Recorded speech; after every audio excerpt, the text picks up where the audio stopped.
Hello dear students, आज हम बात करेंगे क्लास 8 के लिए chapter first crop production and management. इस चैप्टर में हम बात करेंगे व्हाट इज क्रॉप प्रोडक्शन क्या होता है एंड मैनेजमेंट और उसका मैनेजमेंट क्या होता है। तो डियर स्टूडेंट्स, जितने भी लिविंग ऑर्गेनिज्म हैं, जितने भी जीवित ऑर्गेनिज्म हैं, उन सभी को अपने जीवित रहने के लिए, अपनी लाइफ को सर्वाइव करने के लिए फूड की रिक्वायरमेंट होती है। फूड क्या करता है? फूड उनको एनर्जी प्रोवाइड्स कराता है। उनकी जो डेली लाइफ की एक्टिविटीज़ होती हैं उनको प्रोसेस को कंप्लीट करने के लिए हम देखते हैं प्लांट्स अपना फूड खुद बनाते हैं। एनिमल्स अपना फूड खुद नहीं बना सकते हैं, खुद प्रिपेयर नहीं कर सकते हैं। तो क्या करते हैं, जो लिविंग ऑर्गेनिज्म होते हैं, जिसमें हम खासकर ह्यूमन और एनिमल्स की बात करें, ये अपने फूड के लिए अदर ऑर्गेनिज्म पर डिपेंड रहते हैं। उनसे वेरीज जो भी होते हैं, जैसे humans obtain their food from various plants and animals. तो जो ह्यूमंस होता है वो अपने फूड को वेरियस प्लांट से और एनिमल्स से क्या करता है, प्राप्त करता है। जिस तरह से पॉपुलेशन बढ़ती जा रही है उसी तरह से प्रेशर बढ़ता जा रहा है कि फूड कहाँ से आए। डिमांड बढ़ती जा रही है, प्रॉपर प्रोडक्शन की ज़रूरत पड़ रही है, प्रोटेक्शन की रिक्वायरमेंट हो रही है और मैनेजमेंट ऑफ फूड बहुत ही नेसेसरी हो गया है, क्योंकि पॉपुलेशन बढ़ती जा रही है, फूड कम होता जा रहा है, ज़मीन कम होती जा रही है। तो the science of cultivating land, producing crops and raising animals to satisfy our requirement of food and other product is known as agriculture. Cultivating land, producing crops, किस तरह से फसल को उगाया जाए कल्टिवेटिंग लैंड के बाद, एनिमल्स सेटिस्फाई हो अपने फूड की रिक्वायरमेंट के लिए, और अदर प्रोडक्ट। तो हम इन शब्दों को अगर एकजुट करते हैं तो एग्रीकल्चर कहेंगे। The word agriculture comes from the Latin word. तो एग्रीकल्चर जो वर्ड है वो लैटिन वर्ड एग्रीकल्चरा से आया है, जिसका मीन्स है एग्री का मीन्स है फील्ड और कल्चरा का मीन्स है कल्टीवेशन। फर्स्ट हम बात करेंगे इसमें क्रॉप्स के बारे में। तो when plants of the same type are grown area on large scale, जब हम सेम टाइप के प्लांट्स एक लार्ज एरिया में ग्रो करें, तो हम जैसे हम धान की खेती करते हैं, paddy refers to rice plants grown in field and large scale। तो हम इस तरह से इसको हम क्या कहते हैं, इसको हम कहते हैं क्रॉप्स।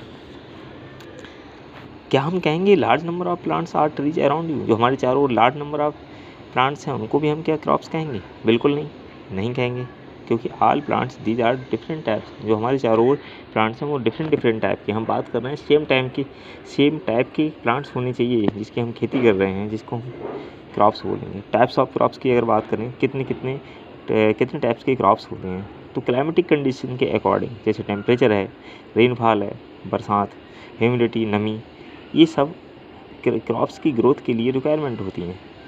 अलग अलग रीजन के हिसाब से अलग अलग क्लाइमेट होता है, अलग अलग ये टेम्परेचर, रेनफॉल एंड ह्यूमिडिटी जो फैक्टर्स हैं वो होते हैं।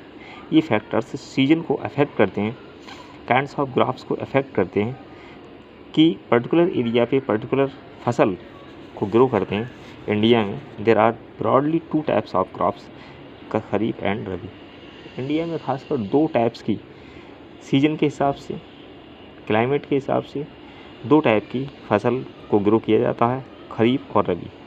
तो फर्स्ट है हमारा खरीफ क्रॉप्स। खरीफ क्रॉप्स क्या होती हैं? खरीफ क्रॉप्स वो फसल होती हैं, वो क्रॉप्स होती हैं जो रेनी सीजन में उनको ग्रो किया जाता है, उनको खरीफ क्रॉप्स कहते हैं। The crops which are sown during the rainy season are called kharif crops.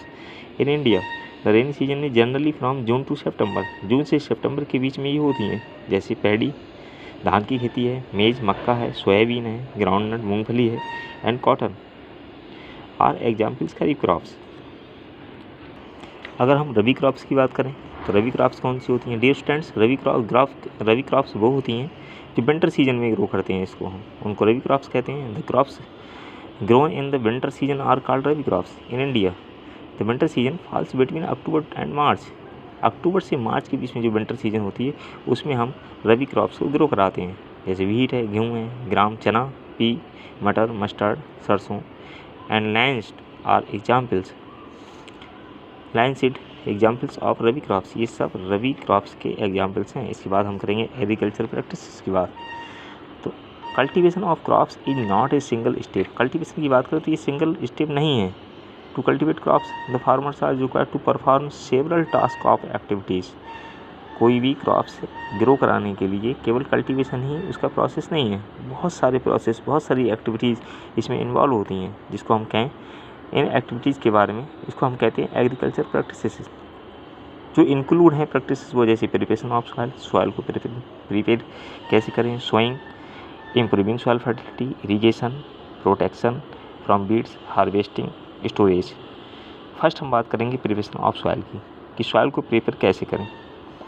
तो the very first step in growing A crop is soil preparation. First step है सॉइल प्रिपरेशन का। सॉइल प्रिपरेशन में क्या करेंगे, सीड को उगाने से पहले हम जो सॉइल होती है उसको महीन करेंगे, टर्निंग करेंगे, लूजनिंग, उसको ढीला करेंगे, it breaking large lumps into fine soil, जो उसके मिट्टी के ढेले होंगे बड़े बड़े उनको हम छोटा करेंगे, स्मॉल करेंगे। Loosening and turning the soil is called tilling and ploughing. Soil को लूज करना, टर्निंग करना, इसको कहते हैं प्लॉइंग। इसके बाद बात करेंगे कल्टीवेटर। इसमें कल्टीवेटर के बारे में बाद में डिस्कस करेंगे। तो turning the soil allows the organism, तो टर्निंग सॉइल अलाउज करती है ऑर्गेनिज्म को, लिविंग ऑर्गेनिज्म जो होते हैं वो नीचे से ऊपर आ जाते हैं, जैसे कि क्या होता है सॉइल को फर्टाइल बनाते हैं, जैसे अर्थवार्म होता है। This allows the nutrients from the dead organism to be release into the soil, और ये क्या करते हैं सॉइल को न्यूट्रिएंट्स फुल बनाते हैं। Healthy and deep roots enhance, जो रूट्स होती हैं वो हेल्दी होती हैं किसी भी प्लांट्स की, और ये अंदर तक डीप रूट्स, जो रूट्स होती हैं इनकी अंदर तक चली जाती हैं। Loose soil allows the roots of breathe, और ये आसानी से अपनी ब्रीथिंग कर लेते हैं। इजीली ग्रो डीप, और आसानी से अंदर तक ग्राउंड में चले जाते हैं, इनकी जड़ें, इनकी रूट्स जो होती हैं। Allows better absorption of nutrients by the roots, और जो रूट्स होती हैं किसी भी प्लांट्स की वो न्यूट्रिएंट्स को एब्जॉर्ब करती हैं बड़ी आसानी से।